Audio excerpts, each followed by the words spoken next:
បាទសួស្តីបងប្អូនថ្ងៃនេះខ្ញុំយកឧបករណ៍តេះអាគុយ BT 100សម្រាប់បោះអាគុយ Hybrid យកមកធ្វើតេស្តជាមួយនឹងឧបករណ៍បោះកាច់តើវាខុសគ្នាយ៉ាងម៉េចរបៀបឧបករណ៍បោះអាគុយ Hybrid និងរបៀបបោះកាច់បងប្អូនអញ្ចឹងអានេះយើងយកបាក់តេរី out of vehicle picture CCA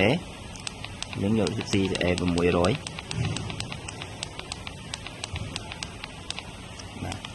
យើងយកអូខេបាទអញ្ចឹងបងប្អូនឃើញវ៉លអាគុយ7វ៉ល26ហើយ SOH គឺ 72% បាទ 72% នេះគឺបានថាអាគុយនឹងខ្សោយបងប្អូនអញ្ចឹងខ្សោយអញ្ចឹងសម្រាប់អាគុយនេះបើសិនជាខ្ញុំបដូរចោលប៉ុន្តែបើយើងពីមុនមកយើងប្រើឧបករណ៍បោះកាច់តើអាគុយនឹងខូចឬក៏អត់អញ្ចឹងដាក់ឧបករណ៍បោះកាច់ខ្ញុំដកវាចេញមកចឹងខ្ញុំសាកឧបករណ៍បោះកាច់វិញ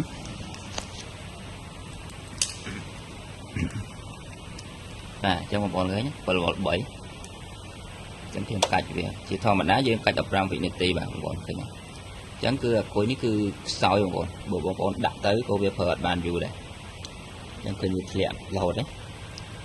អញ្ចឹងគឺធ្លាក់រហូតអញ្ចឹងបានថាអាគុយនោះគឺខូចហើយអញ្ចឹងបានថាឧបករណ៍ឆ្លាតវៃនេះគឺឧបករណ៍តេស្តអាគុយនេះគឺល្អមែនទែនបងប្អូនអញ្ចឹងបងប្អូនដែលមានតម្រូវការអាចទំនាក់ទំនងមក page និងលេខទូរស័ព្ទដែលនៅក្នុង caption បងប្អូនអញ្ចឹងសម្រាប់តេស្តអាគុយនេះគឺតម្លៃសមរម្យហើយឆែកបានអាគុយ12វ៉ុលហើយនិងអាគុយ hybrid បងប្អូនបាទ